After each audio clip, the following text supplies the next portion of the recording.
شريك له وأشهد أن محمدا عبده ورسوله أما بعد فأعوذ بالله من الشيطان الرجيم بسم الله الرحمن الرحيم الحمد لله رب العالمين الرحمن الرحيم مالك يوم الدين إياك نعبد وإياك نستعين اهدنا الصراط المستقيم صراط الذين أنعمت عليهم غير المغضوب عليهم ولا الضالين.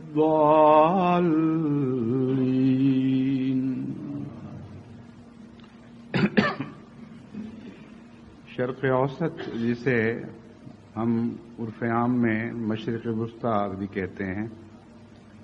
اس کے حالات دن بدن خراب سے خراب تر ہوتے چلے جا رہے ہیں، اور چونکہ یہ تقریباً تمام تر مسلمان علاقہ ہے،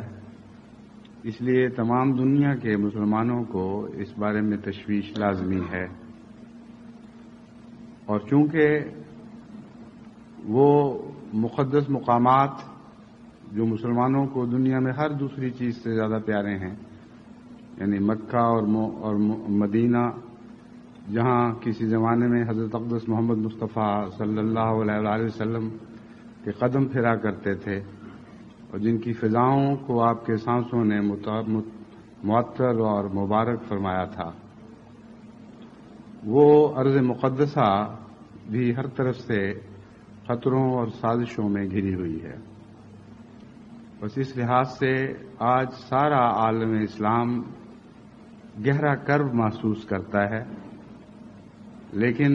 سب سے زیادہ گہرا کرب در حقیقت جماعت احمدیہ ہی کو ہے، کیونکہ آج دنیا میں اسلام کی سچی اور مخلص نمائندگی کرنے والی جماعت صرف جماعت احمدیہ ہی ہے۔ جب میں کہتا ہوں کہ صرف جماعت احمدیہ ہی ہے تو ہو سکتا ہے کوئی بے خبر انسان اس سے یہ خیال کرے کہ ایک جھوٹی تعلی ہے، ایک دعویٰ ہے، اور ایک ایسی بات ہے جو دوسرے مسلمان فرقوں کو متنفر کرنے والی ہوگی، اور وہ یہ سمجھیں گے کہ یہی اسلام کے علمبردار اور ٹھیکیدار بنے پھرتے ہیں،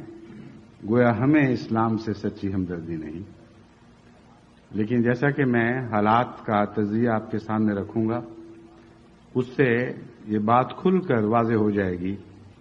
کہ آج اگر حقیقت میں اسلام کا درد کسی جماعت کو دنیا میں ہے تو وہ جماعت احمدیہ ہی ہے۔ آج کے زمانے کی سیاست گندی ہو چکی ہے، انصاف اور تقوی سے عاری ہے۔ وہ مسلمان ریاستیں جو اسلام کے نام پر اپنی برتری کا دعویٰ کرتی ہیں، ان کی وفا بھی آج اسلامی اخلاق سے نہیں اور اسلام کے بلند و بالا انصاف کے اصولوں سے نہیں، بلکہ اپنی اغراض کے ساتھ ہے۔ اسی وجہ سے عالم اسلام کے طرز عمل میں آپ کو تضاد دکھائی دے گا، اور سوائے جماعت احمدیہ کے جتنے بھی دنیا کے فرقے ہیں، آج وہ کسی نہ کسی اسلامی ریاست کے ساتھ دھڑے بنا چکے ہیں اور کسی نہ کسی ایک کو اپنی تائید کے لیے اختیار کر چکے ہیں۔ حالانکہ تقوی کا تقاضا یہ ہے کہ صرف اسلامی اقدار سے وفا کی جائے۔ اگر اسلام سے سچی محبت ہو تو محض ان تقاضوں سے وفا کی جائے جو اسلام کے تقاضے ہیں، جو قرآن کے تقاضے ہیں، جو سنت محمد مصطفیٰ صلی اللہ علیہ وسلم کے تقاضے ہیں، اور ان تقاضوں کی روشنی میں جب ہم موجودہ سیاست پر غور کرتے ہیں تو حضرت اقدس محمد مصطفیٰ صلی اللہ علیہ وآلہ وسلم کے اخلاق پر نہ مسلمانوں کی سیاست کی بنیاد دکھائی دیتی ہے نہ غیروں کی سیاست کی۔ غیر قومیں انصاف کے نام پر بڑے بڑے دعوی کر رہی ہیں، وہ وہی ہیں جو دنیا میں انصاف کو قائم رکھنے پر مامور کی گئی ہیں، اور ان کے بغیر، ان کی طاقت کے بغیر انصاف دنیا سے مٹ جائے گا۔ اور مسلمان ریاستیں اسلام کے نام پر بڑے بڑے دعوی کر رہی ہیں، مگر جب آپ تفصیل سے دیکھیں تو انصاف کا، یعنی اس انصاف کا جو قرآن کریم پیش کرتا ہے، ایک طرف بھی ان کا فقدان ہے اور دوسری طرف بھی فقدان ہے۔ اب جو صورتحال اس وقت ظاہر ہوئی ہے، میں اب خاص طور پر اس کے حوالے سے بات کرتا ہوں۔ عراق نے کسی شکوے کے نتیجے میں ایک چھوٹی سی ملکہ ریاست پر حملہ کر دیا، اور اس حملے کے نتیجے میں جو مسلمان ریاست پر حملہ تھا، آنن فانن پیشتر اس سے کہ دنیا باخبر ہوتی، اس پر مکمل قبضہ کر لیا، اور اس کے نتیجے میں اچانک تمام دنیا میں ایک ہیجان برپا ہوا، اور وہ لوگ جو اسی قسم کے دوسرے واقعات پر نہ تکلیف محسوس کیا کرتے تھے، نہ کسی ہیجان میں مبتلا ہوتے تھے، نہ غیر معمولی مدد کے لیے دوڑے چلے آتے تھے، کویت کے لیے ان کی ہمدردیاں اس زور سے چمکی ہیں اور اس شدت کے ساتھ ان کے اندر ہیجان پیدا ہوا ہے کہ اس زمانے کی تاریخ میں اس کی کوئی اور مثال دکھائی نہیں دیتی۔ یہ جو اب تک عرصہ گزر چکا ہے، اس کے دیگر حالات پر تو میں مزید روشنی نہیں ڈالنا چاہتا، جو اخبار بین لوگ ہیں وہ جانتے ہیں کیا ہو رہا ہے، مگر محض اس حوالے سے کہ اسلام کے تقاضے یا اسلامی انصاف کے تقاضوں کا کہاں تک خیال رکھا جا رہا ہے یا کہاں تک موجودہ سیاست ان سے آ رہی ہے، اس پہلو سے میں چند باتیں آپ کے سامنے رکھنا چاہتا ہوں۔ جب امریکہ اور اس کے اتحادیوں نے پوری طرح سے بغداد کی حکومت کو غیر مؤثر کرنے اور گھٹنے ٹیکنے پر مجبور کرنے کے لیے اقدامات شروع کیے، تو دن بدن یہ محسوس ہونے لگا کہ یہ عظیم اسلامی ممالک ایسے خطرناک حالات سے دوچار ہونے والی ہے کہ جس سے نبرد آزما ہونا اس کے بس میں نہیں رہے گا۔ اس وجہ سے مجھے بھی لازماً غیر معمولی طور پر تشویش بڑھتی رہی، اور میں بڑی گہری نظر سے جائزہ لیتا رہا کہ کس قسم کی گفت و شنید چل رہی ہے اور کیا حل پیش کیے جا رہے ہیں۔ حال ہی میں جب شاہ حسین جو شرق اردن کے بادشاہ ہیں کے شہزادہ بادشاہ ہیں، انہوں نے امریکہ کا دورہ کیا، تو پہلے تو یہ خیال تھا کہ کوئی خط لے کر گئے ہیں، بعد میں ایسا پتہ لگا کہ خط وقت تو کوئی نہیں، ویسے ہی وہ کچھ پیغامات لے کر، کچھ تجاویز لے کر گئے ہیں۔ اس ضمن میں جو ٹیلی ویژن اور ریڈیو اور اخبارات کے ذریعے امریکہ کے صدر نے اور عراق کے صدر صدام حسین صاحب نے ایک دوسرے کے لیے زبان استعمال کی یا ایک دوسرے پر الزامات لگائے، اس سے اندازہ ہوتا ہے کہ حالات کتنے ہیجان آمیز ہیں اور کس حد تک دنیا کی عظیم مملکتوں کے سربراہ بھی عام وقار سے اتر کر گھٹیا باتوں پر آ جاتے ہیں۔ حیرت ہوتی ہے ان کے بیانات سن کر، کس طرح ایک دوسرے کے اوپر غلیظ زبان استعمال کی جا رہی ہے، جھوٹا، گندے کردار والا، دھوکے باز، اس قسم کے الفاظ۔ اور واقعہ اس کے پیچھے یہ ہے کہ ایک چھوٹی سی ریاست پر، جو ایک مسلمان ریاست تھی، ایک بڑی مسلمان ریاست نے قبضہ کیا ہے۔ ایسے واقعات دنیا میں اتنے بے شمار دوسری جگہ اس سے بہت زیادہ خوفناک صورت میں ظاہر ہوئے ہیں اور ہوتے چلے جا رہے ہیں کہ ان کو اگر پیش نظر رکھا جائے تو یہ واقعہ اس کے مقابل پر کوئی بھی حیثیت نہیں رکھتا، لیکن لازماً اس کے پیچھے بہت سے محرکات ہیں جن کے نتیجے میں اس کو اتنا غیر معمولی طور پر اچھالا گیا۔ بہرحال جو قبضہ تو ہو چکا، اس کے بعد اس قبضے کو ہضم کرنے کا معاملہ تھا، اور جتنا شدید رد عمل دنیا میں ظاہر ہوا ہے اس کے نتیجے میں عراق کے صدر صدام حسین صاحب نے امریکہ کو یہ کہلا کے بھجوایا کہ اگر تم واقعتاً انصاف چاہتے ہو تو پھر اس سارے علاقے میں انصاف برتا جائے، اور ہم تیار ہیں کہ ہم اپنی چھوٹی بھائی ریاست کی حکومت پہلے کی طرح بحال کرتے ہیں۔ جو لوگ خاندان ان پر اس ریاست پر فائز تھا اس کے سپرد دوبارہ اس ملک کی باغ ڈور کر دیتے ہیں، اور پہلے کی طرح تمام حالات بحال کر دیے جائیں گے۔ اس علاقے میں اور بھی اسی قسم کی باتیں ہیں، اور بھی اسی قسم کے ناجائز قبضے ہیں جو تمہارے اتفاق کے ساتھ یا تمہارے اتحاد اور تمہاری سرپرستی کے ساتھ ہوئے ہیں۔ تم ان کو بھی اس ناجائز تسلط سے آزاد کراؤ۔ مثلا اردن کے مغربی ساحل پر جو یہود کا قبضہ ہے، جسے وہ دن بدن زیادہ مستحکم کرتے چلے جا رہے ہیں، اور اب روسی مہاجرین کو وہاں آباد کر رہے ہیں، انہوں نے کہا کہ اس علاقے پہ بھی غیروں کا قبضہ ہے، بلکہ ایسے غیروں کا قبضہ ہے جو ہم مذہب بھی نہیں، ایسے غیروں کا قبضہ ہے جن سے عرب کو شدید دشمنی ہے، اور اس قبضے کو مستقل صورت دیتے چلے جا رہے ہیں، اور تمہارے مغرب کے اخلاق نے اس ضمن میں کوئی رد عمل نہیں دکھایا۔ مغرب کے انصاف کے تصور کے سر پہ جوں تک نہیں رونگی، اس لیے اس کو بھی شامل کرو۔ اور پھر سیریا ایک اسلامی ملک ہے، اس نے لیبنان میں اپنی فوجیں بھیجی، وہاں تسلط کیا، بار بار جب چاہے وہاں فوجیں بھجواتا ہے اور جو چاہے وہاں کرتا ہے، اس کو بھی باز رکھا جائے اور اس کی فوجوں کو واپسی کے لیے مجبور کیا جائے۔ یہ اس قسم کے جو واقعات اسی علاقے سے تعلق رکھنے والے ہیں ان کو ساتھ ملا کر غور ہونا چاہیے۔ جہاں تک صدام حسین صاحب کی اس بات کا تعلق ہے، نہایت معقول ہے، اور اگر انصاف کے تقاضوں کے پیش نظر بات کرنی ہے تو پھر خصوصیت کے ساتھ اس علاقے میں رونما ہونے والے سارے واقعات کو یکجائی صورت میں دیکھنا ہوگا۔ کچھ اور باتیں بھی اسی تعلق میں ہیں۔ صدام حسین صاحب نے اگر انصاف اور تقوی کی نظر سے دیکھا جائے تو کویت پر حملہ کیا اس کی کوئی جائز وجہ نہیں ہے، لیکن جیسا کہ بیان کیا گیا ہے اس سے کم جائز وجہ یہودیوں کے پاس ہے کہ وہ اردن کے مغربی ساحل پر قبضہ مستقل بنا لیں اور اس علاقے کو ہتھیا لیں، ہمیشہ کے لیے ہتھیا لیں۔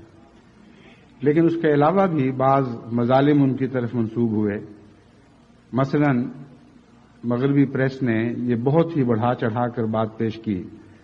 کہ ایک انگریز کو انہوں نے نکلنے کی کوشش میں سرحد سے پار کرتے ہوئے یعنی ملک چھوڑنے کی کوشش میں گولیوں سے ہلاک کر دیا۔ یہ ایک واقعہ ہے۔ اس کے مقابل پر لیبنان میں یا دیگر علاقوں میں جو یہود نے مسلسل مظالم کیے ہیں،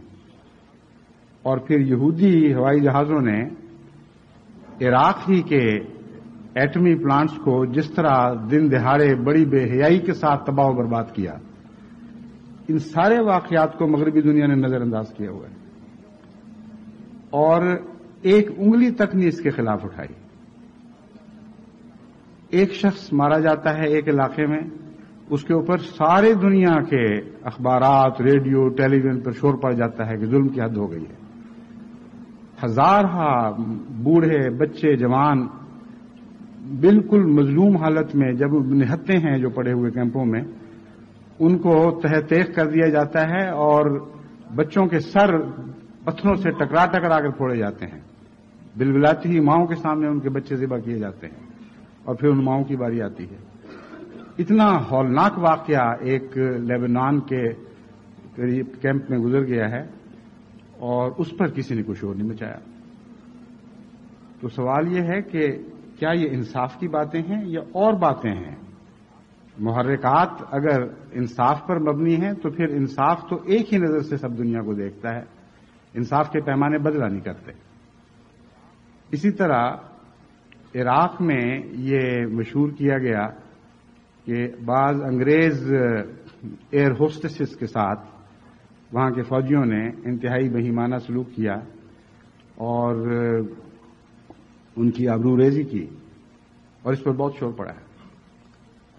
کشمیر میں گزشتہ کئی مہینوں سے مسلسل